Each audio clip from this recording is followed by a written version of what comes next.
Page 17, O Worship the King.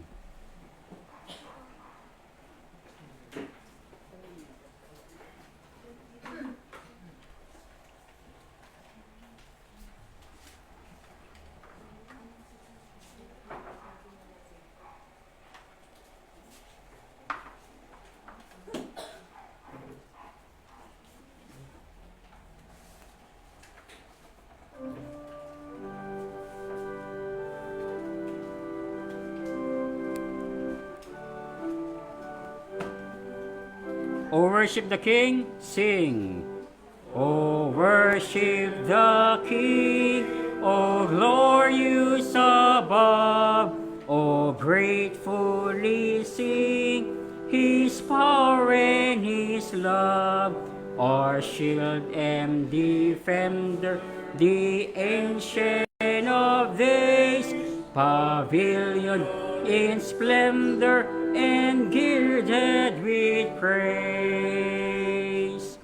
O tell of His might, O sing of His grace, whose robe is the light, whose canopy His face, His chariots of wrath the thunder clouds swarm, and dark is His path on the wings of the storm. Thy bountiful care, what tongue can recite?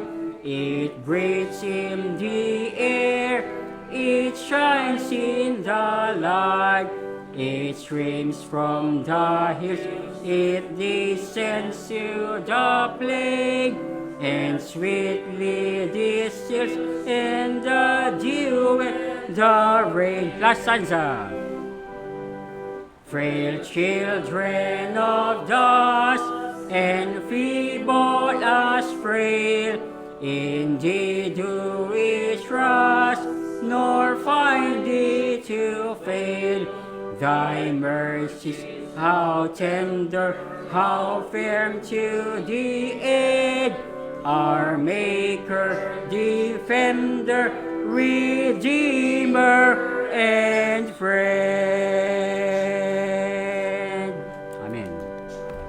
Ngayon pong umaga, muli po natin ihanda ang ating mga puso at isipan sa salita po ng ating Panginoong Hesus sa dadalhin po ng ating kapatid, Elder Norman Millares.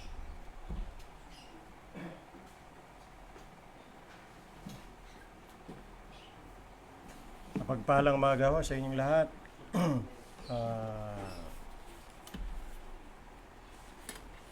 Sa December 29, ang schedule ng Bible Conference, hindi po December 30, 29 na, Lunes. So yun ang napag-alaman ko kanina lang sa announcement na ibinigay ni Elder Maury Robles. So 29 po tayo, pupunta ron mga kapatid, 29. Sa mga anak, yung mga bata, turuan natin sila na tulad niyan, mayroong bata. Turuan natin sila na mag-join sa worship. Tabihan nyo mga magulang, turuan nyo kumanta, pakita nyo yung songbook, yan, para matutunan nila, para matrain sila, masanay sila. Maski rin sa pagbabasa ng Bible, turuan natin sila. So, tabihan nyo para matuto sila na pagka Sunday ay worship service. At malaman nila yon na pagka Sunday sila sasamba sa Panginoon. So, huwag natin i-chapero yung mga bata. Huwag natin silang baliwalain. Meron doon. Ito may bata, tututo na lang mag-head covering, Diba? Pag nakalakihan niyan, ganda niyan. So, huwag natin i-chapero yung mga bata. Sanayin natin sila. So, tabihan nyo, yung mga magulang. Alright. Buksan natin ating mga Bible sa Revelation chapter 3 pa rin tayo. Revelation chapter 3. Revelation chapter 3. Ating basahin ang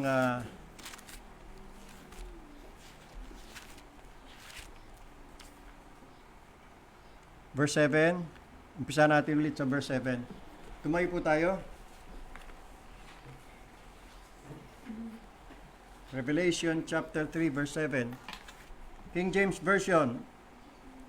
And to the angel of the church in Philadelphia write, This thing saith he that is holy, he that is true, he that hath the key of David, he that openeth, and no man shutteth, and shutteth, and no man openeth.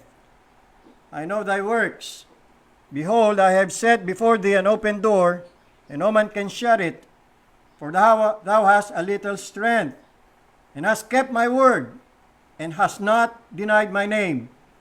Behold, I will make them of the synagogue of Satan, who say they are Jews, and are not, but do lie. Behold, I will make them to come and worship before thy feet, and to know that I have loved thee. Because thou hast kept the word of my patience, I also will keep thee from the hour of temptation, which shall come upon all the world, to try them that dwell upon the earth. Behold, I come quickly. Hold that fast which thou hast, that no man take thy crown. Him that overcometh will I make a pillar in the temple of my God, and he shall go no more out. And I will write upon him the name of my God, and the name of the city of my God, the new Jerusalem, which cometh down out of heaven from my God. And I will write upon him my new name.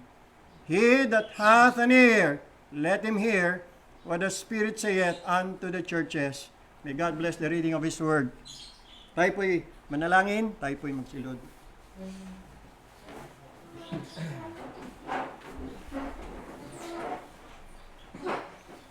Dakilang Diyos na makapangyarihan at banal, kataas-taasan sa lahat, aming Ama na nasa langit, sambahin kayo sa inyong kataas-taasan at kabanal-banalang kalalagayan. Luwalhati, papuri, pagsamba, parangal at pasasalamat ang amin pong inahandog at inaalay sa inyo. Nawang pananambang ito, Diyos, ay maging kalugod-lugod sa inyong harapan. Maawa kayo sa amin, Panginoon. Turuan niyo po kami. Pahayag niyo po sa amin ang kahulugan ng mga salita namin pong binasa. Maliwanagan kaming lahat. Kalugdan niyo po na ipahayag ang inyong sarili sa amin.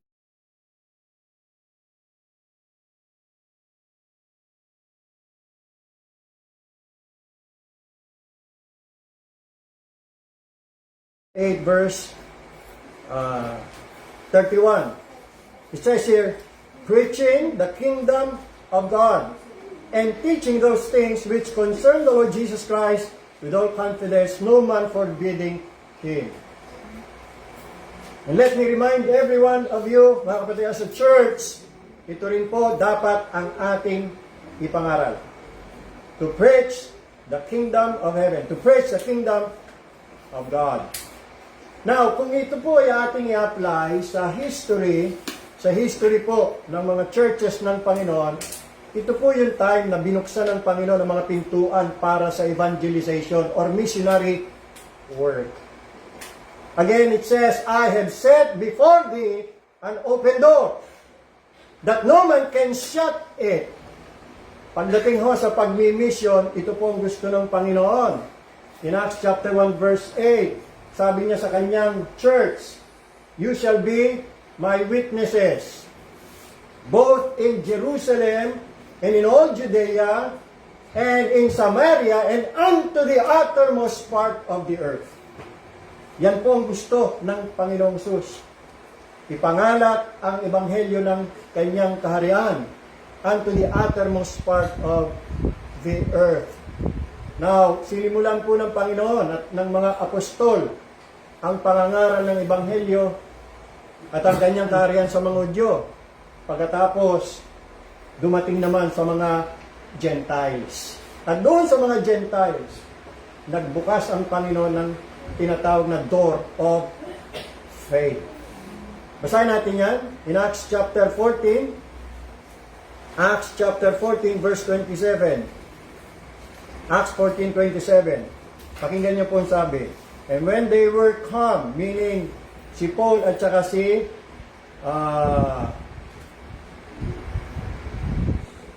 Barnabas. Paul and Barnabas, after ng kanilang first missionary journey, bumalik sila sa church sa Antioch. And when they were come sa Antioch and had gathered the church together, they reviewed. Iniulat nila, nag-report po sila ron.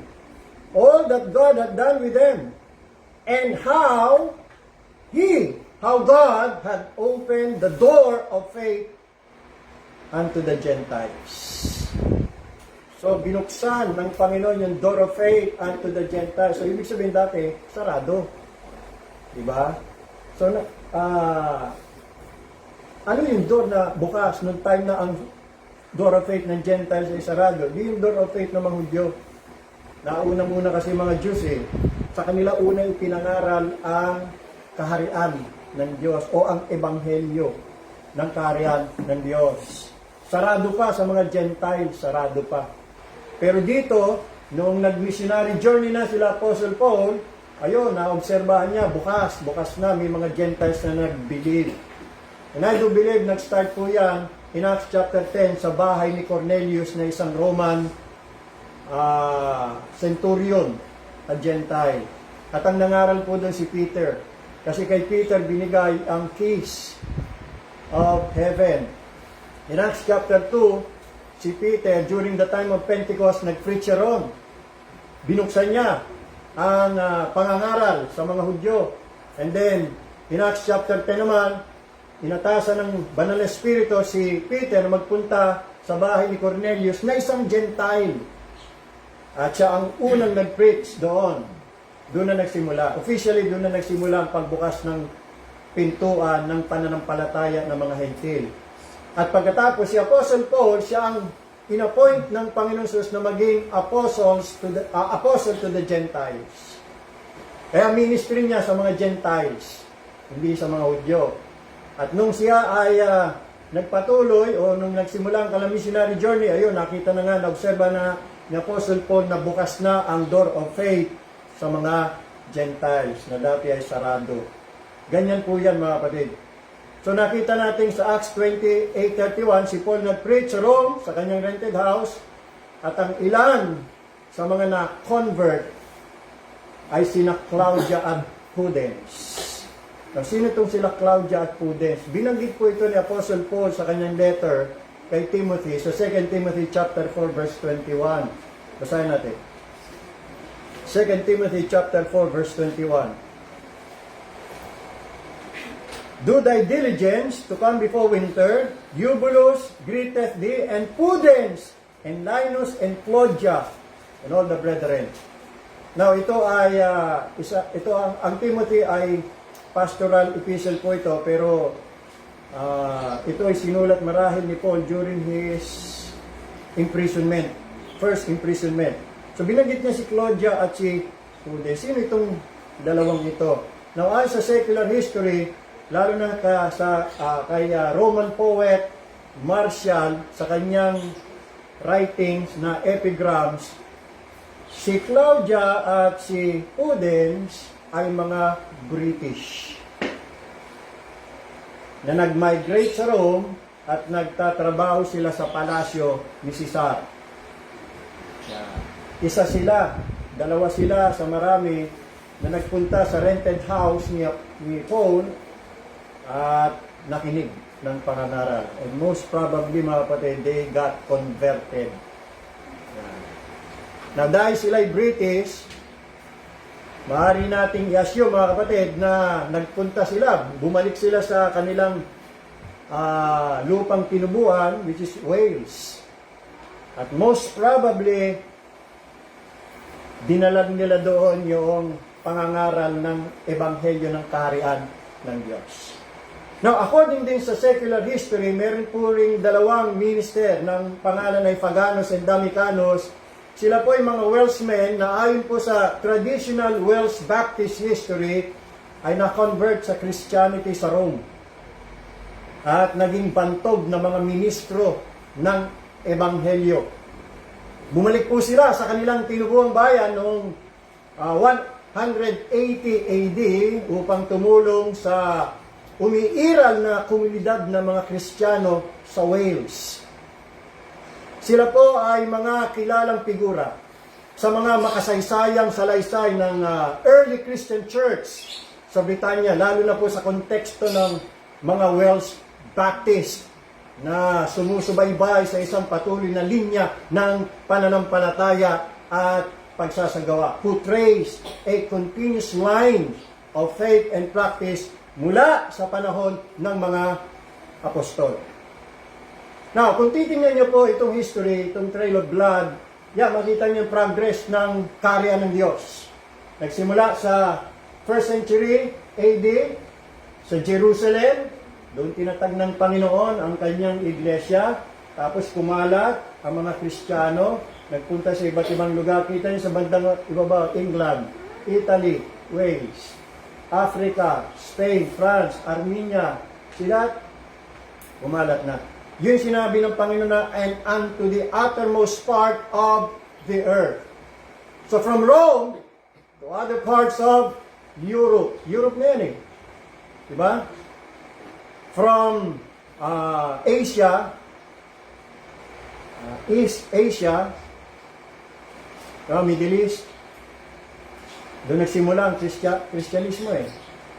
Kumalat, unang lumanding sa Europe, Rome, and then Italy, and then England, Wales. Yeah. So from Wales, or from Rome, to other parts of Europe, and then from Wales to America. So, America. Kita yung 16th century, 1600 AD.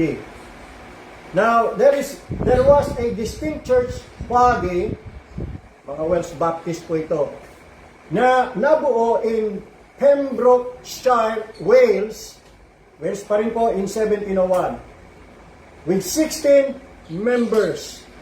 And you know what? They migrated to Pennsylvania, USA, na pinamunuan ng kanilang pastor na si Pastor or Elder Thomas Griffith. At doon na form, mga kapatid, yung Welsh Tract Baptist Church in Pennsylvania in 1742. Yeah. So itong mga Wales Baptists, alright, na nasa Amerika, galing po Wales. Mga mananampalataya sila from Wales. At yung seed, yung binhi ng Ebanghelyo, galing po marahil sa Rome. Yeah. May pasa-pasa na po yan. Ganun po nangyari. At ang Welsh Tract Baptist Church, kung inyong pag-aaralan, kung titingnan nyo, i-google ninyo, existing pa rin po yan. There was a time na nagkaroon ako ng opportunity na makausap yung pastor po doon. Way back, siguro mga early 2000 o middle 2000. Siguro mga 2007 o 2014, ganyan. I forgot eh. Pero may record po ako niyan, si Pastor Church Dirks. Ang nakausap ko at in-interview ko siya, alam ko yung kanilang mga paniniwala. Sovereign grace pa rin sila, sovereign grace. May mga pagbabago na sa kanilang mga paniniwala, pero yung core doctrine nandun pa rin eh. Sovereignty of God, doctrines of grace, nandun pa rin po. Alright. So, ano na yan? Historical na, heritage na yan doon sa Amerika. Kumbaga, landmark na po yan doon. Welsh Tract Baptist Church. At doon po tayo nakakonect. Itong church na ito, doon po nakakonect sa Welsh Tract Baptist Church. Nang origin niya na Wales, mga Welsh Baptists during the early 16th century. So from Rome to Europe, particularly Wales, and from Wales to America, and from America to Philippines. Philippines. Yan po.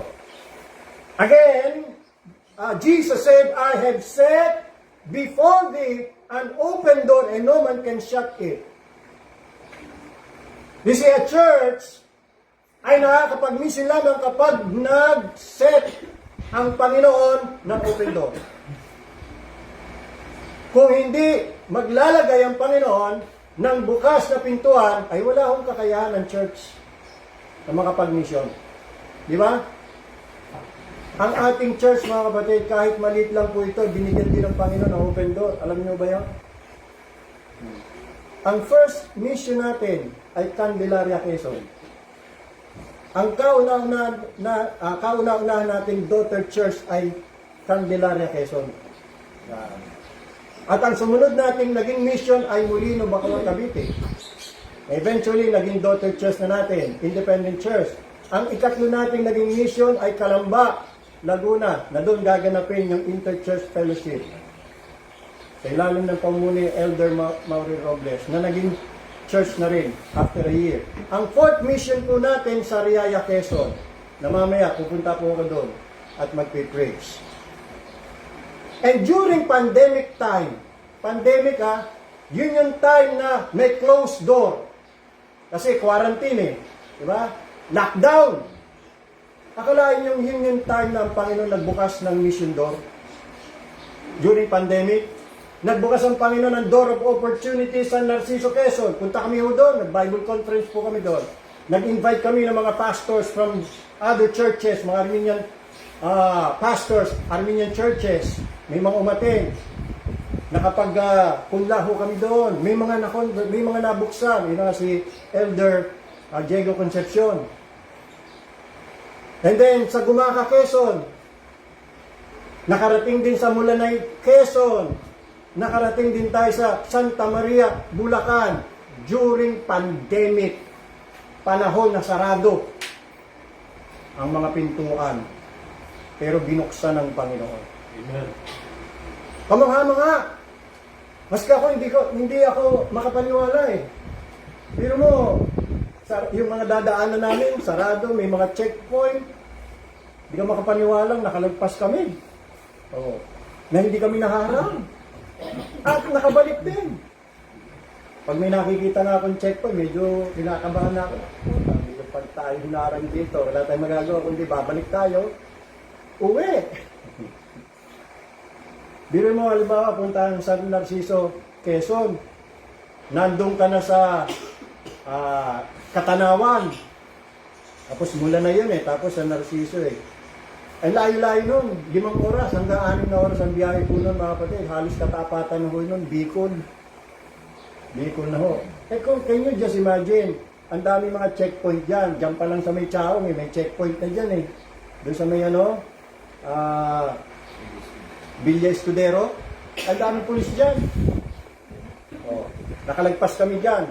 Can you just imagine kung nakarating na kami ng Katanawan, ang layo na noon, biglang hinarang kami doon. Eh, ilang bayan na lang, 2 bayan na lang sa Narciso na. Eh, di, uwi. Sayang pagod. Pero hindi kami naka-encounter ng mga blockages, mga kapatid. Binuksan ng Panginoon. Yun po yung sinasabi natin. The Lord has set before us an open door that no man can shut it. And by the grace of God, 6 churches ang naging daughter churches natin. Can you believe that? Prior to our mission sa Candelaria, Quezon, nung time kasi nun talagang naghahanap na tayo ng mission eh. Dahil I do believe ang Sun Church dapat nanganganak. Dapat ang Sun Church nakakatupad sa Great Commission. Go into all the world and preach the gospel. Make disciples of all nations. Baptizing them in the name of the Father, and of the Son, and the Holy Spirit. Teach them to observe all things whatsoever I have commanded you. Yan ang tungkulin ng isang church. To propagate the gospel. Ipangalat ang kaharian ng Ebanghelyo ng Panginoon Kristo. Ikalat ang kanyang kaharian sa iba't ibang dako.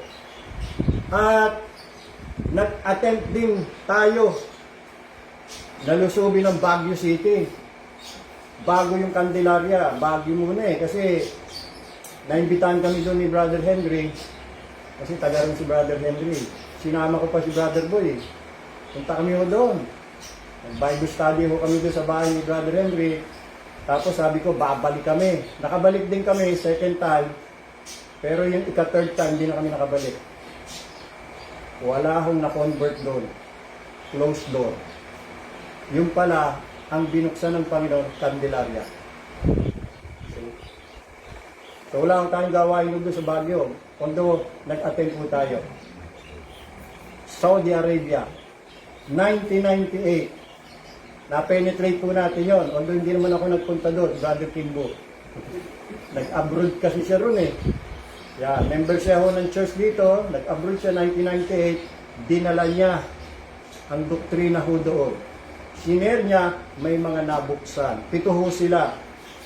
At ang mga nanatili sa kanila, yes, Brother Kimbo, sila binalik ng Panginoon, Brother Henry, Brother Arnel, Brother Jay. Nasa biyaya ng Panginoon, sila po yung nagpapatuloy pa rin at nananatili. Kita niyo? Bagamat wala akong naging gawain po dun sa Saudi, nahihirap po doon eh. Hindi makakasunod sa turo ng Bible eh. Eh pagtitipon ho doon, Biyernes. Eh sa Bible, Linggo. First day of the week, paano yun? See? So ang ginawa lang ng Panginoon, tinawag lang niya yung mga elect doon. Ito na. Sila na. So yung the rest, wala na, hindi na nagpatuloy. Ito sila eh, yung iba, hindi na nagpatuloy po eh. So ito yung mga nabanggit ko. Yan po yung ibig sabihin ng I have set before thee an open door. Alright. Nagtapos tayo dito sa commendation ni Jesus Christ. Balik tayo sa ating teksto, Revelation chapter 3.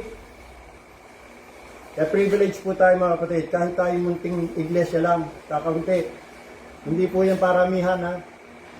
At hindi ang payamanan. Kung sino yung mayaman, kung sino yung madami, sila makapag-mission. Wrong. Diyan kayo nagkakamali. Ang Diyos ang nagbubukas. Hindi yung pastor, hindi mga miyembro. Ang Diyos ang nagbubukas ng pintuan. Na pagka binuksan niya, walang makapagsasara. At pag sinarhan niya, walang sino bang makapagbubukas. Revelation chapter 3. Alright. In verse 9. Verse 8. I know thy works, behold, I have set before thee an open door, and no man can shut it, for thou hast a little strength. Ano ibig sabihin yan? Now, may suggest a few things. Number 1, the church is small in numbers. Kasi sabi ng Panginoon, thou hast a little strength. Bakit sila mayroong kukunting kalakasan o munting kalakasan? And most probably, konti lang sila.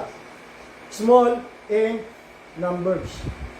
And I do believe may kinalaman to sa kalagayan ng Sardis Church in verse 2 at 4. Yung, tingnan verse 2, sabi diyan, be watchful and strengthen the things which remain. Yung labi, yung natitira na lang, that are ready to die, pero sabi ng Panginoon, strengthen. So kung ito iugnay natin sa progress ng takbo ng kasaysayan ng iglesia, sa Sardis Church remnant na lang yung mga nananatili sa katotohanan. Pagdating sa Philadelphia, sila po yung ginamit ng Panginoon na pinugbuksan o binigyan ng Panginoon ng open door para makapag-mission. Kahit na sila ay remnant lang. Small in numbers. Again in verse 4, thou hast a few, you see that? Only a few names, even in Sardis, that have not defiled their garments, and they shall walk with me in white, for they are worthy. Ito po yung the faithful few that remain. Second na kahulugan na thou hast a little strength. The church has little resources. Palibasa, small church lang. At di naman natin masasabi na yung kukunting miyembro ho doon may kaya, mayayaman. Kadalasan ang mga kaanib ng iglesia ng Diyos puro mahihirap. Financially materially, mahihirap. Yung mayamang simbahan, yung Laodicea, pero apostate. Yan ang pag-aaralan natin next year na. Next year na natin matatalakay yan. Alright. So, thou hast a little strength, meaning, kunti lang sila, small in numbers, ilan lang mga miyembro, small church lang sila, Little flock lang, few, sabi ng ating teksto, na mayroong little resources. Dahil nga few lang sila, wala masyadong resources eh. Tulad natin. Talagang biyaya lang mo ng Panginoon. Kaya sino makapagsasabi na makapag-mission lang yung mga simbahang mayayaman, mapipera at maraming membro? Diyan kayo nagkakamali. Hindi nyo naiintindihan ang galaw, kalagayan at kapangyarihan ng Diyos. Amen. Kaya kung niniwala mga kapatid, itong iglesia ito, iglesia talaga ng Panginoon ito. Kasi nasaksiyan ko kung paano ang Diyos gumawa sa iglesia nito. Kayo kaya, naniniwala ba kayo na itong iglesia nito, na kayo'y kaanib dito, ay tunay na iglesia o may duda pa kayo? Sana nasaksihan mo yun, yung himala at kamanghamanghang mga gawa ng Diyos sa iglesia nito. Yung magpaniwala. Kita nyo? Gayon pa man, kahit na sila'y merong little strength because they are few in small in numbers, and little ang kanilang resources, gayon pa man, ang sabi ng Isaiah 40:29 says, siya'y nagbibigay ng lakas sa mahina. At ang walang kapangyarihan ay pinananaganan niya sa kalakasan. Kaya lahat yan, gawa ng Diyos yan. Kaya ang lahat ng parangal at papuri sa Diyos, hindi sa akin, mga kapatid. Privilege lang ho tayo na tayo ang ginamit ng Diyos na instrumento, kasangkapan, para may pangalat po natin ang kanyang kaharian sa iba't ibang lugar. At napansin ko mga kapatid, yung mga binuksan ng Panginoon, malalayo. Hindi dito sa mga primera klase at maunlad na lungsod, tulad ng Maynila. Wala hong church na kauri natin at ng mga tunay na iglesia ng Panginoon sa Maynila. Kaya kung mapapatira ka sa Maynila, wala kang madadaliwan doon na ganitong katulad na church. May mga nagtatanong, Pastor, meron bang church na katulad sa inyo dyan sa Pasay, dyan sa Parañaque? Sabi ko, wala. Ang pinakamalapit na Cavite.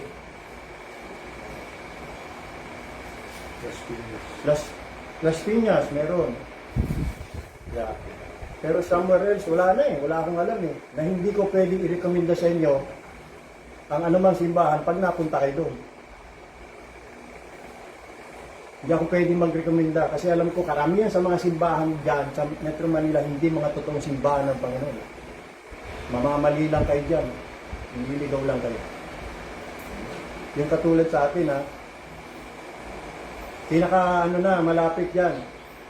Imus Cavite, Molino Bacoor Cavite, Las Piñas. Yung iba, bagamat meron dyan mga sovereign grace, pero hindi ko may re-recommenda sa inyo na doon kayo mati. Siguro, kung talagang wala na kayong mga daluhan, sovereign grace, pero hindi. Huwag na lang. Mag-live stream na lang kayo. Ganun, baka maligaw pa kayo eh. Noong Panginoon ay nagbukas ulit ng panibagong gawain, bagamat hindi tayo directly mga kapatid, yung daughter church natin, Kalamba, at sa pakikipagtulungan ng iglesia sa Lukban, Quezon, sa pamumuno ko ni Elder Ronnie San Jose, nagbukas ang Panginoon ng open door sa Isabela. Alam niyo kung saan sa Isabela? Binapigi. Never heard? Ang laki-laki na Isabela eh. Andiyan yung Santiago, di ba? Andiyan yung Kawayan, Isabela, andiyan yung mga popular, di ba? Pero yung Dinapigi, saan yun? Nung ako'y nakarating doon mga kapatid, talaga naman. Sabi ko sa inyo, tumigil ang aking orasan. As in, tumigil. Alam mo bakit? Napakapaya, napakasimple ng buhay po doon. Napapalibutan po yon yung lugar ng bundok ng Sierra Madre. at ng Pacific Ocean. Nasa tabing dagat po sila. Doon po nagbukas ang Panginoon ng iglesia sa dulo ng walang hanggan. Ilang beses kami nagpunta rin, yung driver namin, reklamo na reklamo eh. Sabi namin, itong kalsadang to, pakilo, kilo, pakilo, kilo. Kilo daw, kilo eh. Hindi na lang daw gawin diretso. Eh paano, dadaan ka ng 7 bundok? 7 bundok. Oh.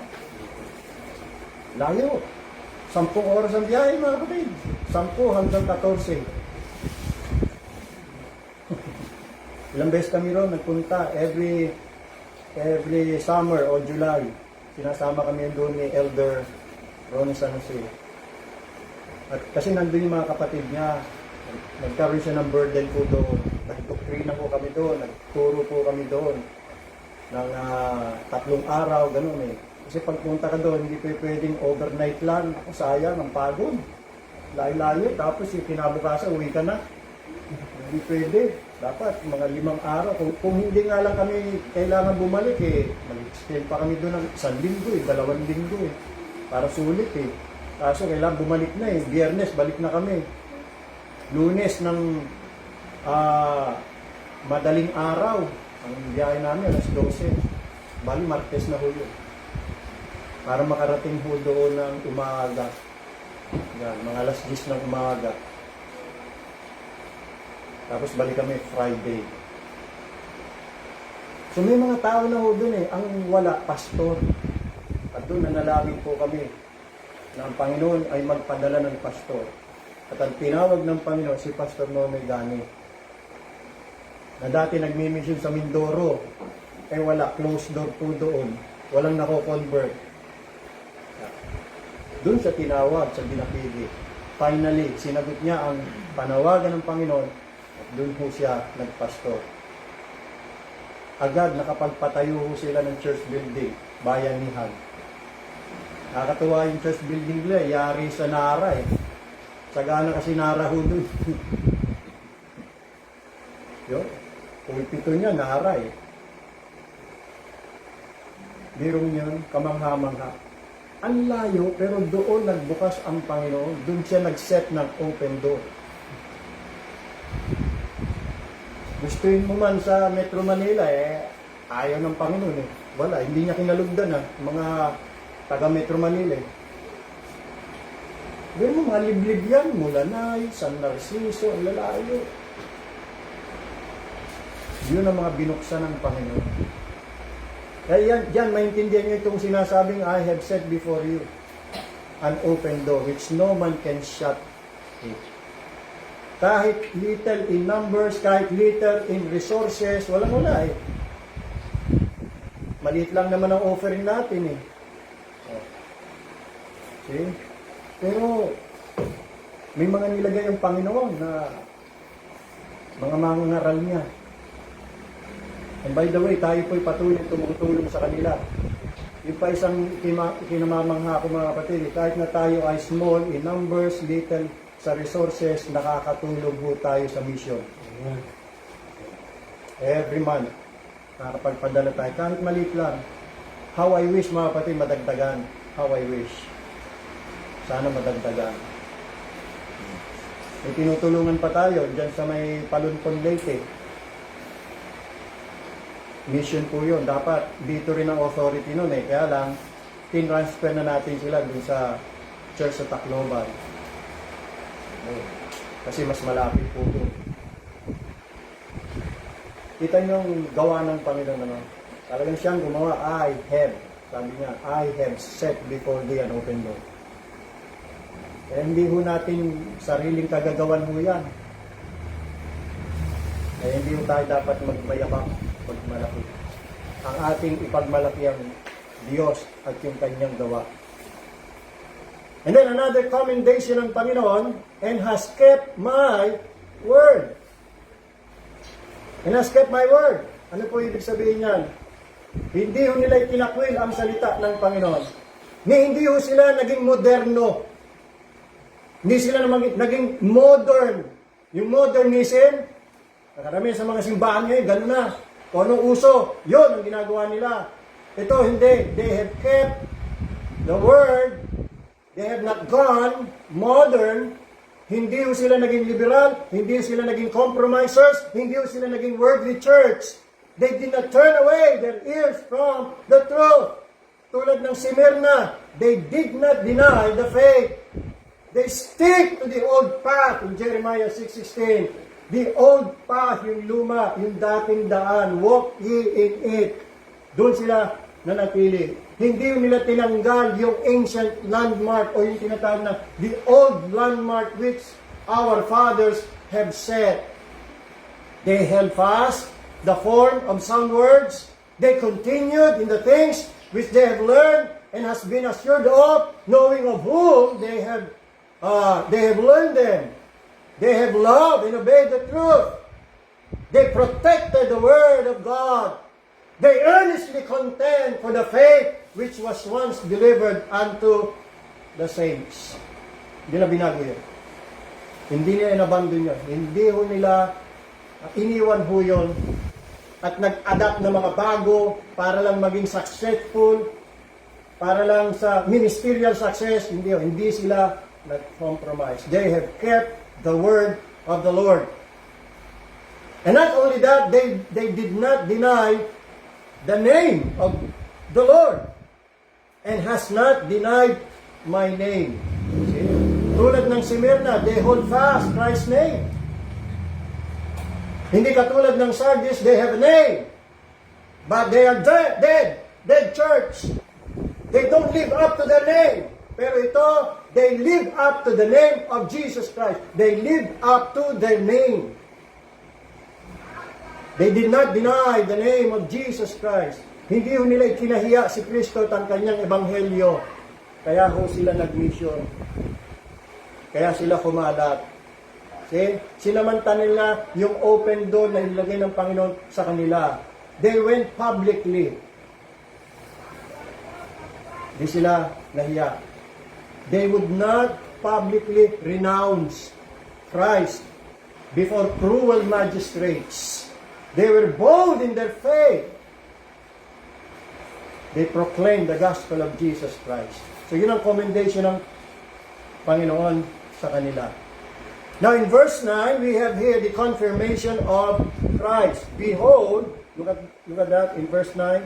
Behold, I will make them of the synagogue of Satan, who say they are Jews and are not, but do lies. Behold, I will make them to come and worship before thy feet, and to know that I have loved thee. There are two confirmation dito. Kinonfirm ni Jesus Christ. First, kinonfirm niya that He will make them, sino yung them? Yung mga nagsasabing sila Hudyo pero ang totoo hindi, pero sila synagogue of Satan, which say they are Jews and are not, but do lie. Yeah. Christ will make them the synagogue of Satan. Kinonfirm yan. Now, nabanggit na ito sa Smyrna Church. Kung yun natatandaan, in chapter 2 verse 9, yung synagogue of Satan. Chapter 2 verse 9. I know thy works and tribulation and poverty, but thou art rich. And I know the blasphemy of them who say they are Jews and are not, but are the synagogue of Satan. Now, ano po itong synagogue of Satan? Dalawa po maaaring maging kahulugan nito.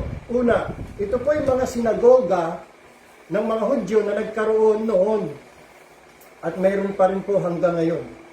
Ngayon, sa Israel.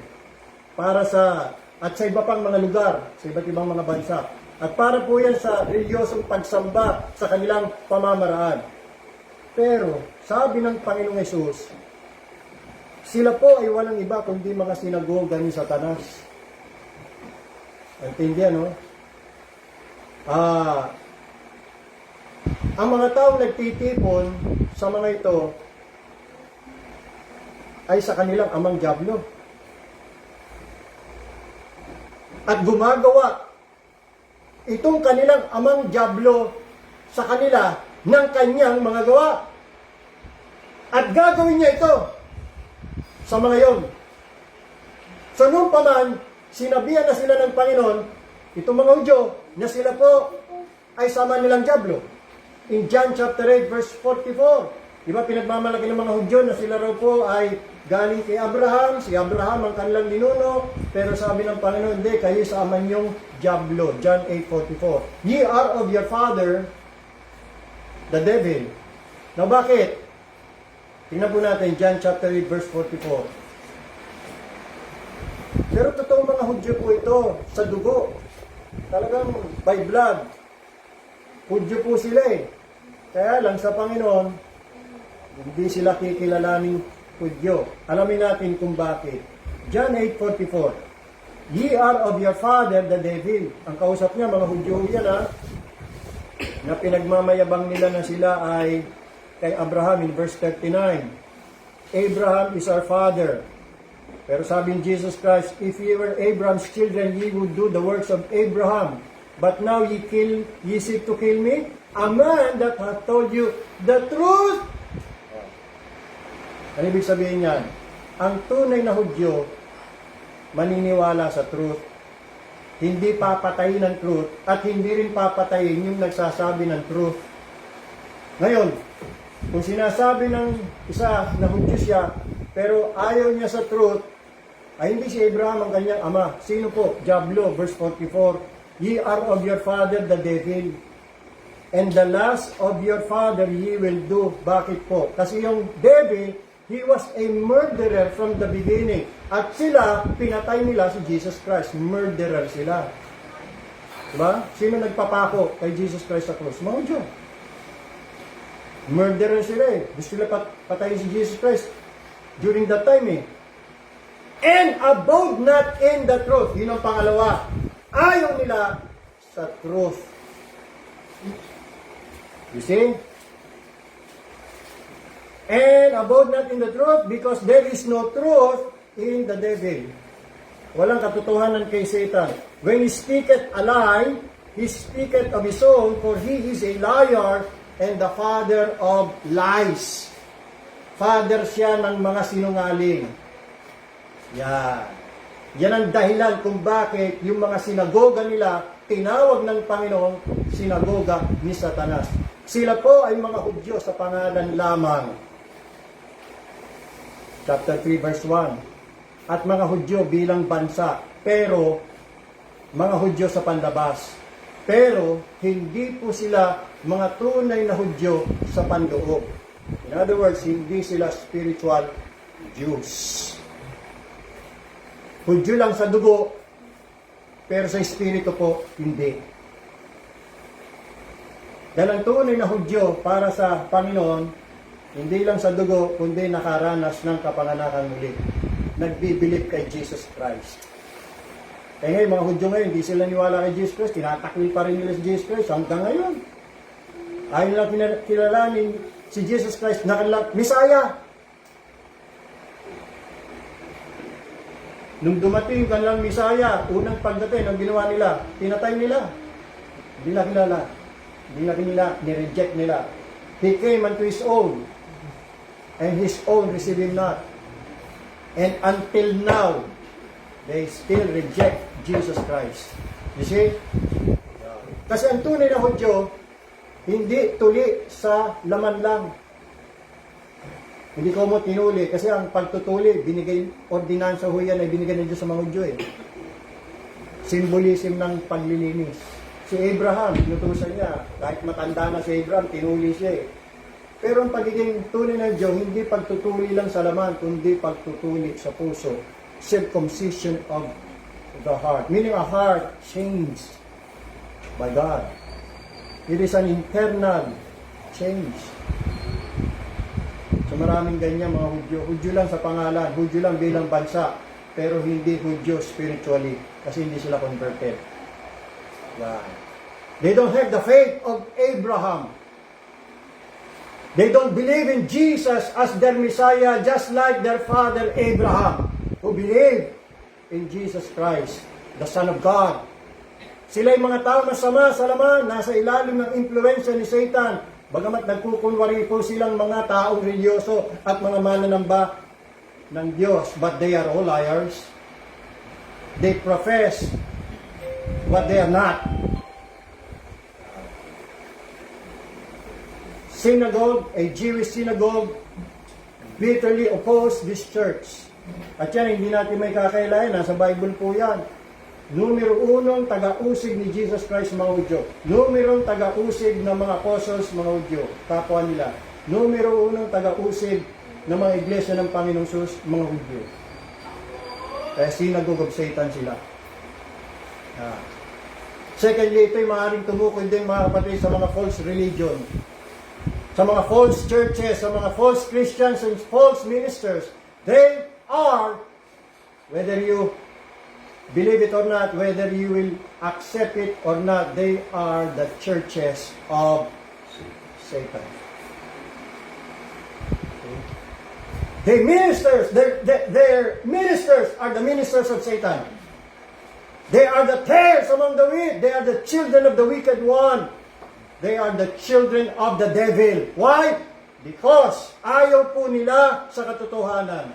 Kinasusuklaman nila ang katotohanan. Ayaw po nila sa mga doktrina ng Panginoong Diyos at ng mga apostol. Hindi daw mahalaga sa kanilang doctrines.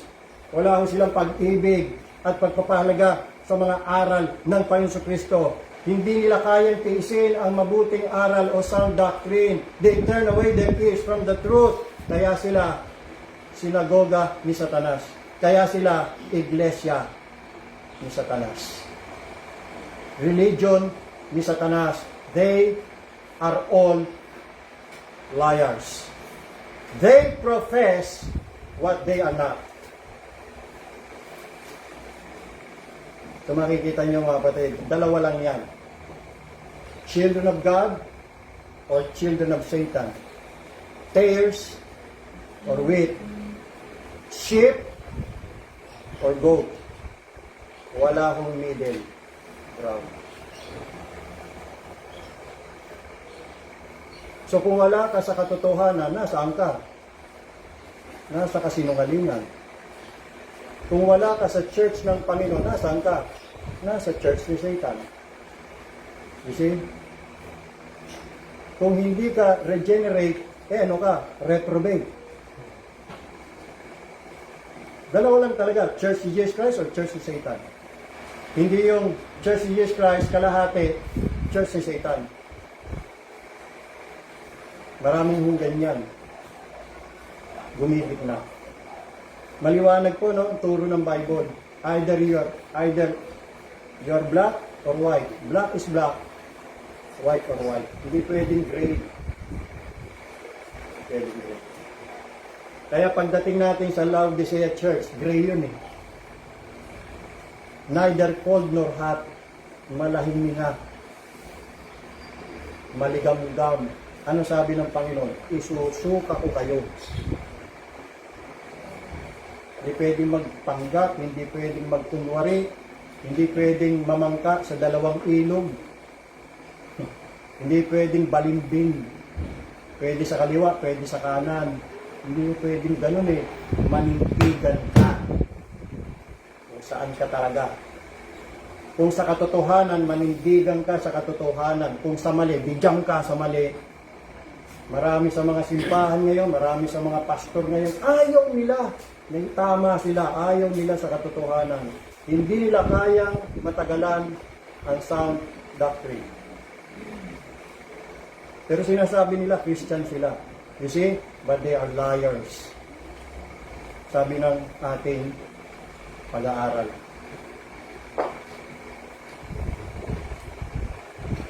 Masakit, pero yan ang totoo, mga kapatid. Now, the second confirmation, mga kapatid. Bago yan, makita natin, ang lahat ng mga ito ay mga oposisyon. Oposisyon ng Diyos. No? They oppose the Lord's true church. They oppose the doctrines of Christ. Ilang mga pastor na ang tinangkakong bahagi na ng katotohanan, pero nireject nila, ayaw nila. Merong pastor dyan sa may Chaong, namit ko eh. Baptist din siya. Tines kong pagiging Baptist niya. Hindi sa totoong Baptist. Kasi yung mga paniniwala niya, hindi Baptist. Hindi tunay na Baptist. Binahagi ko sa kanya yung mga aral ng Panginoon Diyos, yung mga pininiwala natin. I-reject niya, ayaw niya. Pero para sa kanya, Christian siya. Para sa kanya, Baptist siya. Nabubuhay siya sa delusyon. Kita nyo, no? Para sa kanya, parehas lang kami.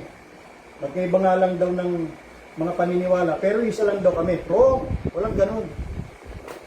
Either ikaw ang tama, ako ang mali, o ikaw ang mali, ako tama. Hindi pwedeng parehas tayong tama. Hindi pwedeng ganun. Batay sa ating pag-aaral. Si Satanas ay si Satanas, si Kristo ay si Kristo. Ang katotohanan ay katotohanan, ang kasinungalingan ay kasinungalingan. Hindi pwedeng pagsamahin ang katotohanan at kasinungalingan tulad ng Christmas. Ilag kayo mga kapatid. Kombinasyon po yan ni Kristo at ni Satanas Christian at pagan, pinagsama. Yan po ang totoo niyan, mga kapatid. Pagan po yan Naking-Christianize. Ubra ho ba yan sa Panginoon? Batay sa ating pag-aaral, mga kapatid? Hindi ubra yan. Ang pagan, pagan. Ang Christian, Christian. Hindi yung kailanman pinanganak si Jesus Christ ng December 25. Kaya kasinungalingan po yan. Sineselebrate nila birthday ni Jesus Christ December 25. Kailan siya pinanganak December 25? Hindi pa si Rizal. Kailan pinanganak si Rizal? June 19, di ba? Totoo yun Ayon sa kasaysayan totoo yun. Truth yun. Kailan siya namatay? December 3. Truth din yun yung kapanganakan ni Kristo, truth po ba yun? December 25? Ba't celebrate natin yun? Hindi naman talaga siya pinanganak din. Ngayon, ang tanong nyo, ang alamin nyo, bakit nagse-celebrate? December 25. Pagan nga! Nagsimula yan sa pagan Rome. Mga pagano, birthday ng kanilang mga Diyos-Diyosan yan Yung Saturnalia kung tawagin, yung Sun God na sinasamba nila, pagan origin po yan mga kapatid. Kaya hindi tayo bumabati ng Merry Christmas. Sabi nga pag binati kayo ng Merry Christmas nang nagsabi Kristiyano siya, sabi niyo, boy, you must be a Roman Catholic. Hindi man tayo Roman Catholic Masamang simbahan po yan, ng Roman Catholicism. Masamang simbahan. Yan po ang Mother of Harlots. Tinawag na po ng Panginoon yan, ng Bible na ina ng mga patoto. Yan ang pinanggalingan ng mga abominasyon, ng mga kasuklam-suklam na mga turo, mga aral na kumalat sa buong mundo. Kinurap niya ang buong mundo. Yan ang oposisyon ni Jesus Christ. Yan ang kalaban, yan ang kaaway. Habang ang Panginoon Jesus, kinakalat niya ang kanyang kaharian. Ito namang Satanas, kinakalat din niya ang kanyang sinagoga, ang kanya ring kaharian. At nag-join. Ika nga, di ba may kasabihan, if you cannot beat your enemy, join your enemy. Noon pinersecute ni Satan ng mga churches lalong dumami. Basahin niya Acts chapter 8, chapter 9. Tinipigilan niya pagdami, lalong dumami. So sabi ni Satan, hindi ko kayang pigilin. Mag-join na lang ako.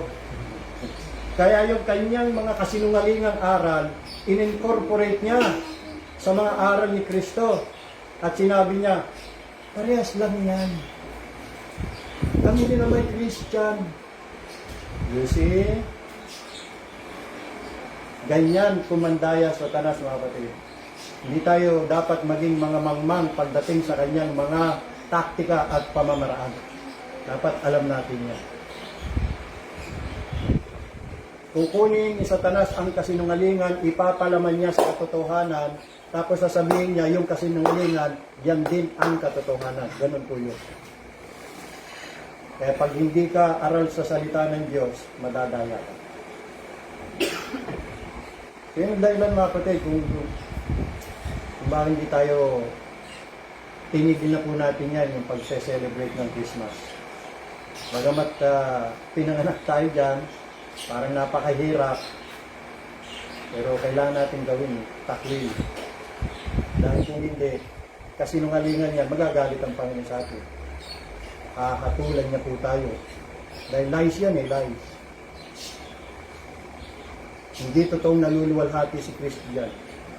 Yun totoo yan. Now, tuloy pa natin, second confirmation. Behold, I will make them to come and worship before thy feet and to know that I have loved thee. Balang araw mga kapatid, ang mga huwad na gurong ito ay sasamba sa harap ng iglesia ng Panginoon. And what a glorious future awaits the New Testament Baptist churches. Magi ang mga spiritual Jews. Yan. No? Pangungunahan nila ang pananambahan at itong mga Gentiles na hindi naniwala, darating panahon, mako-convert din sila. Gentiles who despise the Jews, Gentiles who despise the Lord's people, Israel. In the end, they will know. They will know kung sino ang Diyos ng Israel. At ang Israel ay bayan ng Diyos. Kaya yung mga churches na namumuhi rin sa atin, yan ang mga oposisyon ng Panginoon. At yan ay from the prince of darkness, who is none other than the devil. Now lastly, the promise of Christ. In verse 10, let's go back to Revelation chapter 3. Sapagkat tinupad mo ang salita ng aking pagtitiis. Ano po itong salita ng aking pagtitiis? It may mean the gospel. Because the gospel is about Christ's sufferings on the cross of Calvary. So, dahil ito'y tinupad nila, hindi nila ikinaila na natili sila sa Ebanghelyo ng Panginoon Kristo, pinanghawakan po niya Ebanghelyo ayon sa pagkakahayag sa kanila ng mga ministro ng Panginoon. Sinunod nila ito, pininiwan pa rin nila ito sa kabila ng lahat ng pagsisikap ng kanilang mga kaaway at lahat ng sining ng maling turo, ay hindi nila tinalikuran ang Ebanghelyo. Or, ang tinutukoy nito ay mga aral ng Panginoon Kristo. Christ teachings, hindi nila tinalikuran. And you will see mga kapatid, Christ teachings will keep the church pure and incorrupt. Or, ito'y tumutukoy sa mga kautusan. Lalo na ang utos na magtiis hanggang wakas. The command to endure suffering, patiently endure. Yung pong pagkakaroon ng pagtitiis na may pagkakahawig sa pagtitiis din po ng ating Panginoon Kristo. Yung pagtitiis ng mga kahirapan, pagtitiis ng kakutsaan, pag-uusig, yung tukso na iwan na o talikuran na ang tamang pananampalataya, yung pagtitiis sa mga pagsubok, sa mga tukso. Tinupad mo ang salita ng aking pagtitiis. Ibig sabihin, nagtiis sila sa lahat ng bagay.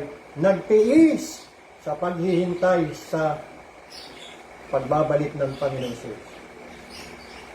Nagtiis sa paghihintay sa pagdating ng kanyang kaharian at ng kanyang kalwalatian. Kaya ang lahat ng ito mga kapatid, nagpapahiwatig ng perseverance unto the end. At itong pangako, ikaw naman ay aking iingatan sa panahon ng pagsubok na darating sa buong sanlibutan upang subukin ang mga nananahan sa ibabaw ng lupa. Now, ano po itong panahon ng pagsubok na darating, sabi po dito, sa buong sanlibutan para subukin ang mga nananahan sa ibabaw ng lupa? Una, maaari ito'y tumutukoy sa worldwide trials and afflictions. Aabot o darating sa buong mundo, dadaanan at dadatnan ng mga churches ng Panginoon kapag sila po ay nag-mission at nagsipangalat sa iba't ibang mga bansa. Uusigin sila roon. Dadana sila ng mga pagsubok, ng mga kahirapan. Pero bibigyan sila ng Panginoon ng preserving grace to continue. Okay? Ang pagsubok po, ang instrumento ng Panginoon para masubok ang mga nagdadala at nagpapahayag ng pangalan ni Kristo. Sa pagsubok po mga kapatid, dito po magkakaalaman kung sino ang totoong Kristiyano at kung sino po ang mga hipokrito. Malalaman kung alin ang mga tunay na iglesia ng Diyos at kung ano ang hindi tunay na iglesia ng Diyos sa pamagitan ng pagsubok at mga kahirapan. Ang hindi tunay, bibigay. Ang tunay, magtitiis. Magpapatuloy hanggang wakas kahit iilan na lamang sila. Mananatili sila hanggang wakas. O kaya, ito pong panahon ng pagsubok ay tumutukoy sa tribulation period na mangyayari. Kasi sabi rito, panahon ng pagsubok na darating sa buong sanlibutan na hindi pa, sa English kasi, na hindi pa nararanasan eh. Sabi ho dito, I also will keep thee from the hour of temptation which shall come upon all the world. Sa ibang salin kasi, lalo na sa Matthew 24, na hindi pa naranasan ng sanlibutan. Tingnan po natin yun para maintindihan natin mabuti mga kapatid. So, ibig sabihin, future pa ito. Itong tribulation na ito, future. Kasi ang dami ng naranasang tribulation. Simula nang itatag ng Panginoon kanyang iglesia sa pagtakbo ng panahon. Ang dami na. Ayan, katulad niya, Dark Ages yun, no? Ito, Dark Ages. Dapat yan itim eh. So, ang simbahan ng Panginoon pumasok sa madilim na yugto. Yung persecution, affliction, dahil yan. Inusig sila eh. Tinigilan. Na huwag dumami o kumalat. Pero sabi nga ng Panginoon, ako nagbukas, walang makakapagsara. Kahit bawal na pumasok doon, pumasok pa rin ang mga lingkod ng Panginoon. Tagumpay sila roon. Matthew chapter 24. In verse 21, for then shall be great tribulation, such as was not since the beginning of the world to this time, no, nor ever shall be. So, connect natin yan dito. Iingatan ko kayo, sabi ng Panginoon. Iingatan ko kayo sa panahon ng pagsubok, which may mean great tribulation. Because not only, sabi riyan, I will keep thee,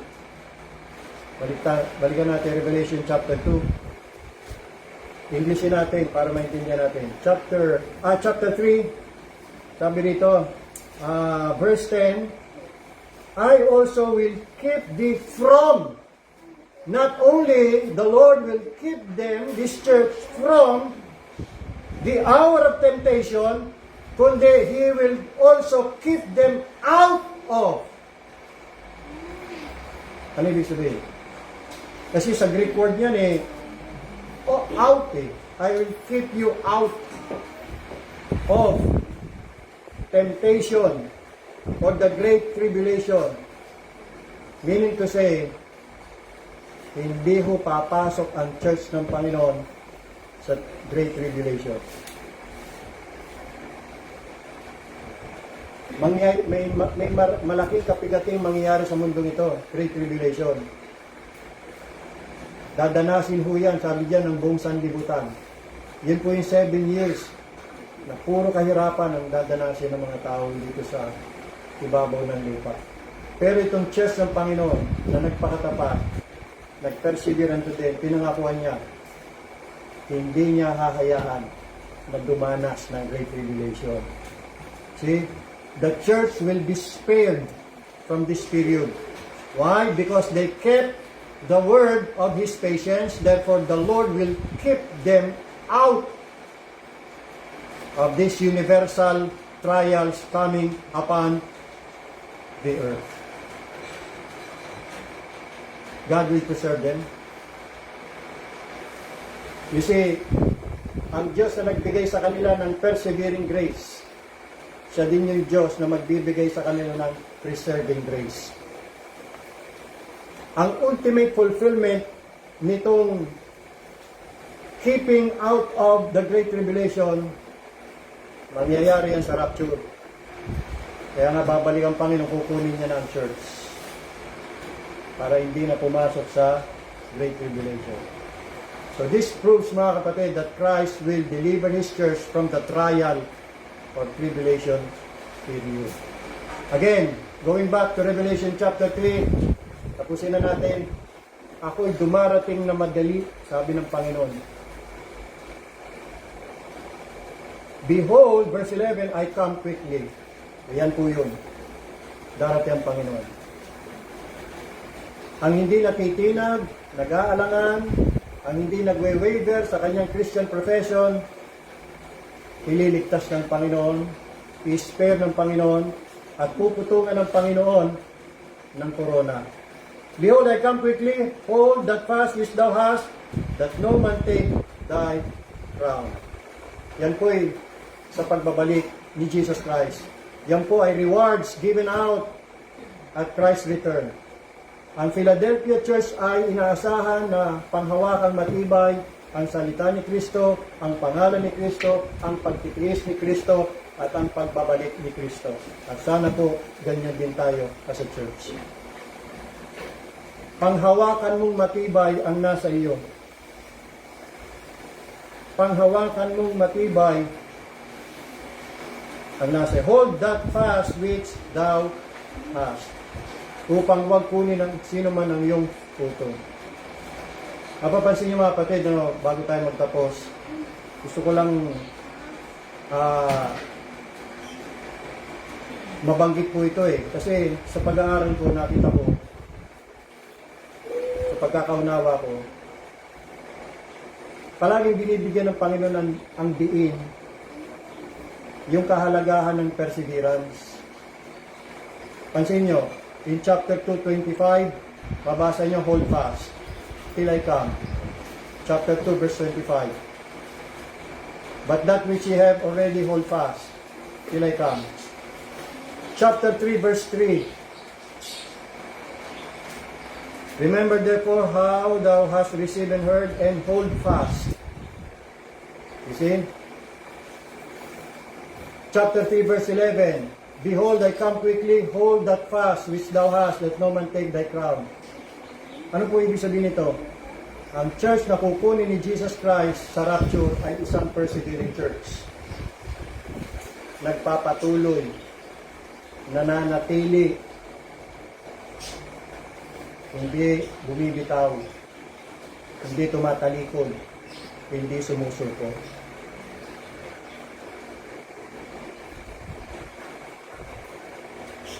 Naniniwala ako, mga kapatid, na ang issue ho dito hindi na faithfulness kundi perseverance. Ang hindi magpe-persevere, paniwala ko ang hindi magpe-persevere hanggang wakas, hindi talaga saved. Hindi siya regenerated. Yung magpe-persevere hanggang sa dumating ang Panginoon, yun talaga ang saved. At yun yung faithful. Kasi meron bang nagpe-persevere na hindi faithful? At meron bang faithful na hindi nagpe-persevere?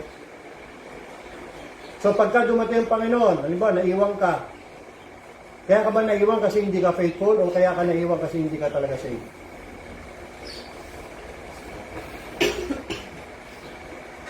Kasi hindi ka nagpe-persevere. Kung talagang saved ka, patunayan mo sa iyong gawa, mag-persevere ka. Kaya mga kapatid, hindi pwede rito ang tatamad-tamad. Hindi pwede rito yung tinanggap mo si Kristo, save ka na, niwala ka, pupunta ka sa langit, na hindi ka nagpe-persevere. Hindi pwede yun. Hindi pwede. Kung talagang save ka, patunayan mo, magpatuloy ka. Saan? Saan ka magpapatuloy? Magpatuloy ka sa aral ng Panginoon. Manatili ka sa kanyang mga katuruan, sa kanyang mga salita, sa kanyang mga aral. Manatili ka sa tamang pananampalataya, huwag mong tatalikuran, huwag mong iwan. Tamang pananampalataya. Manatili ka sa kanyang church, sa tamang church. Manatili ka sa pagsunod. Sumunod palagi sa Panginoon. Manatili ka sa iyong tungkulin. Sa panalangin, manatili. Sa pag-aaral ng kanyang salita, manatili. Sa paglilingkod, manatili. Huwag mong abandonahin, huwag mong talikuran. Magpatuloy at magtiis. Yan ang konsepto ng perseverance. Hindi pa pwede rito sabihin, Kristiyano ako. Basta pag ako namatay, okay, dumating ang Panginoon, save ako, sa langit ako. Na walang perseverance. Magpatuloy sa pagdalo, pagpababayan ng pagtitipon, sa tungkulin ng pagkakaloob, ng mga kaloob at ikapo, sa pananalangin. Ang daming tungkulin eh. Hindi pwedeng sabihin Kristiyano, pero hindi tumutupad ng mga tungkulin. Hindi pwedeng gano'n. Kailangan mag-persevere. Kita niyo yung napaka-obligasyon, no, mga kapatid. Huwag kayong maniwala doon sa mga Armenia kasi dati yung ganong konsepto natin, basta tinanggap na si Kristo, ayos na buto-buto, sigurado na sa langit, kahit walang ginagawa. Kahit hindi na natili, hindi na papatuloy. Dahil hindi pwede yung gano'n. Walang gano'n sa Bible. Yan po ang naunawaan ko rito eh. Be an overcomer. Kasi ang reward ng Panginoon sa mga overcomer eh. Last verse. Verse 12. He that overcometh. Marami tayo overcome. I-overcome natin katamaran. I-overcome natin panlalamig natin. I-overcome natin yung ating pong pagpapawalang halaga sa ating mga tungkulin. I-overcome natin ang tukso ng sanlibutan. I-overcome natin yung mga hilig at pita, masamang hilig at pita ng laman. I-overcome natin ang mga tukso at alok ni Satanas. I-overcome natin Satan. Yung tatlong yan, the flesh, the world, and the devil. I-overcome. Kaya seryoso talaga eh. Wala ako nakita ditong Kristiyano said na paisi-isi lang eh. Kasi naniwala siya na sa langit siya pupunta pag siya namatay. Kailangan overcomer siya. He that overcometh, I will make a pillar in the temple of my God. Saan po ito? Sa New Jerusalem na ho ito. Yung New Jerusalem, yung City of Jerusalem, na bababa mula sa langit. Kasi ang templo ho doon, ay ang Diyos at ang Panginoon Kristo. Magkakaroon sila ng bahagi ho doon. Doon sila titira. Magkakaroon sila ng part doon. Yan ang promise. I will make a pillar in the temple of my God, and he shall go no more out. Permanent na ang kanyang kalagayan po doon. He will dwell there forever. Yan ang reward sa mga nag-overcome. And I will write upon him the name of my God. Ano kaya itong name? Maraming name ang Diyos eh. Pero may name ang Diyos na hindi niya pinahayag. Yun yung tinanong ni Moses eh. Sa Diyos, anong pangalan ninyo? Pag ako tinanong, sino nagsugo sa akin? Sabi ng Panginoon, I am what I am. YHWH. Nung translate, Yahweh, o kaya Yahweh. Mystery pa rin ang pangalan ng Diyos. Pero dito, isusulat niya. Magkakaalaman na kung anong tunay na pangalan ng Diyos. Isusulat sa overcomer. And the name of the city of my God, the New Jerusalem. Kaya yung mga overcomer, ang landing nila, New Jerusalem. The city of my God. Hindi yung Jerusalem dito ngayon, hindi ho yan. Yung New Jerusalem, manggagaling mo sa langit. Bababa ho yan. Nakasuspend yan sir. Parang buwan. Doon po ang landing nung nagpe-persevere at overcomer. Yan. And I will write upon him my new name. So ano ibig sabihin niya mga kapatid? Ownership. Yung hindi ikinayla si Kristo nung silang hindi kinayla si Kristo, sila nabubuhay dito sa lupa, hindi ikakaila ng Panginoon. Pagdating ito. Kikilalanin niya. Aariin niya. Sasabihin ng Panginoon, they are my people and I am their God. Yan ang reward, mga kapatid, sa mga nagpe-persevere. Victorious believer is a citizen of the heavenly Jerusalem. So mga kapatid, tayo po ay nasa last days na. Pero kahit na tayo po ay nasa last days na, maaari pa rin natin ipanalangin sa Panginoon na bigyan po tayo ng mga open doors. Door of service, door of opportunity, door of utterance, at iba pa. Na panalangin natin, buksan ng Panginoon, yung mga pastor. Pero akong pastor na binabahaginan ngayon, pinagpipray ko siya, sana buksan siya ng Panginoon. Mga churches, mga family, mga individual, mga puso, buksan ng Panginoon. Lalo na pamilya natin. Ako mga kapatid, nire-rehearse ko na kung ano sasabihin ko sa mga anak ko pagka ako'y kukunin ng Panginoon. Nire-rehearse ko na. Siguro sabihin ko sa mga anak ko, pagka talagang malapit na ako, magkita-kita tayo doon sa kalwalatian. Pag ako inuwan ng Panginoon, sabihin mo sa kanila, hihintayin ko kayo doon. Sana'y makita ko kayo doon. Kasama-sama tayo doon. Na hanggang ngayon, pinag-pray ko na buksan sila ng Panginoon. Sana'y buksan sila ng Panginoon. Makaunawa. Gaya ng ginawa ng Panginoon sa puso ni Lydia, binuksan ng Panginoon.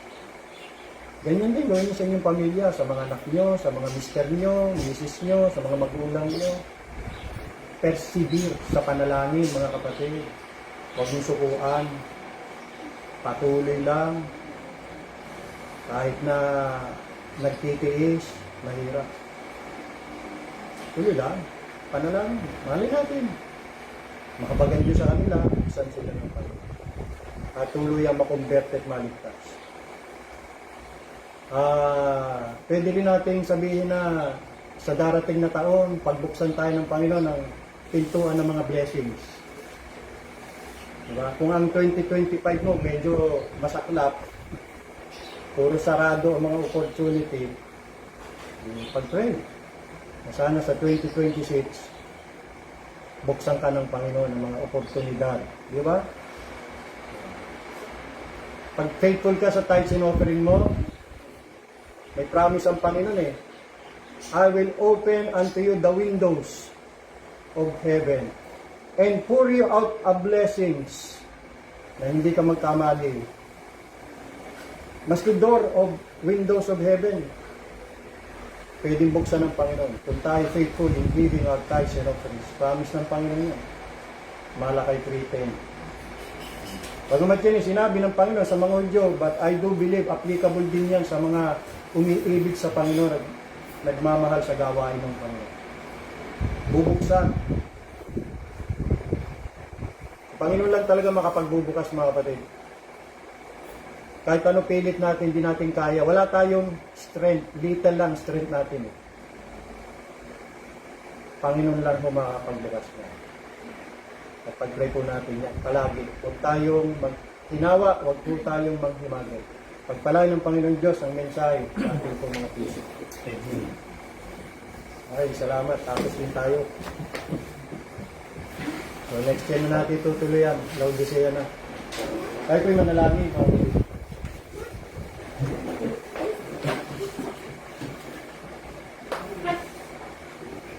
Panginoon naming Diyos na makapangyarihan at dakila, maraming salamat po sa liwanag ng iyong mga salita. Salamat sa mga katotohanan ito, Panginoong Diyos. Pinahayag mo sa amin. Naway nagbigay liwanag po ito, linaw ng aming pag-iisip, nang sa ganon, alam na namin kung ano po dapat namin gawin, alam na namin kung ano po ang inaasahan po ninyo sa amin na dapat po namin gawin. Una, Panginoong Diyos, pinagpipray po namin ang aming mga mahal sa buhay, makapag kayo sa kanila, habang may panahon pa sila, natulungan silang mabuksan, maunawaan nila ang iyong mga salita. Buksan niyo ang kanilang mga mata upang makita nila ang kanilang mga kasalanan at karumihan at kaabahan, kawalan ng pag-asa, at makita nila ang kagandahan ng iyong anak na si Jesucristo. Makita ho nilang pangangailangan nila sa Panginoong Yesus. Na siya ang kanilang maging tagapagligtas, Panginoon, hari ng kanilang buhay. Upang sila'y pagharian niya sa kanilang mga puso, sa kanilang mga buhay. Maawa kayo sa kanila, Panginoong Diyos. Nagsusumamo po kami, iligtas niyo po ang aming mga pamilya. Maawa ko kayo sa kanilang mga kaluluwa. Iligtas niyo sila mula sa kanilang mga kasalanan. Magkaroon din sila ng pag-asa ng kapatawaran at buhay na walang hanggan kay Kristo Jesus. Panalangin din po namin, Panginoong Diyos, na pagbuksan niyo rin kami ng mga pagkakataon, makapag-mission ulit, makapag-evangelize, makapag-share ng gospel at ng mga aral ng Panginoon Jesus. Gaya ng ginawa niyo po sa amin noon, isang malaking karangalan at pribileyo na ang munting iglesia nito ay dinamit niyo po, Panginoon Diyos. Upang may mga churches na nabuksan. Patuloy namin pinapanalangin na patuloy pa rin kaming gamitin habang kami ay nabubuhay pa narito sa lupa. Na huwag naming baliwalain ang oportunidad na makapaglingkod sa inyo habang kami ay malakas pa, habang kami may buhay pa, habang kami meron pang pagkakataon. Because the night cometh when no man can work. So habang nandiyan pang liwanag, samantalahin namin ang pagkakataon. Kalugdan niyong pagpalain mga buhay namin at kami po inyong gamitin na instrumento ng iyong pagpapala. Gawin niyo po kaming kapakipakinabang, Panginoong Diyos, sa gawain. Biyayaan niyo kaming makapagtiis, biyayaan niyo kaming makapagpatuloy, na kami ay we will continue in the faith, settled and grounded. We will continue sa aming profession of faith without wavering. Grant us the grace, Panginoong Diyos, for us to be able to persevere unto the end. And may you preserve us also by your grace. We also pray, Father God, na pagbuksan niyo kami ng mga door of opportunity para po kami magkaroon ng progress sa mga naghahanap ng trabaho, sa mga naghahanap ng mga pagkakataong kumita. Tulungan nawa niyo sila, Panginoong Diyos. Pagbuksan niyo ng pintuan, naway bigyan silang biyaya. Sa ganon ay matulungan nila kanilang mga sarili, makatulong din sa kanilang pamilya. Panalangin namin, O Diyos, na sa darating na bagong taon ay magkaroon pa ng mga door of opportunities para sa amin. At kami po ay maging matapat na naglilingkod sa inyo. Patuloy pong pagpalain ng iglesia nito, i-preserve sa purity of doctrines and morals. Patuloy po i-preserve ang mga churches ng Panginoon sa iba't ibang lugar. Panalangin po namin, O Diyos, ang Interchurch Fellowship sa December 29. Ibuhos niyo po ang iyong pagpapalang spiritual at po ng mga magtuturo. I-guide niyo po ng Holy Spirit. Empower niyo po ang kanilang pagpapahayag ng iyong mga salita na magiging pagpapala sa lahat ng mga dadalo at makikinig. Sa inyong mga kamay, O Diyos, sinabili namin ang aming mga sarili at buhay. Mahabag kayo lagi sa amin. Sa banal na pangalan ng aming Panginoon, tagapagligtas na si Jesucristo, ito po ang dalangin. Amen. Let us sing the doxology and tayo po'y patuloy pa rin sa pagpuri sa ating Diyos. Praise God from whom all blessings flow. Praise Him, all creatures here below. Praise Him above the heavenly hosts. Praise Father, Son, and Holy Ghost. Amen. Amen. Amen. Magandang umaga sa inyong lahat, mga kapatid. Tapos na ating banal na pagtitipon. God bless us all. Thank you. Next Sunday po last Sunday na ho natin for the year 2025 at Lord's Supper din po natin. Okay? Kita-kita po tayo.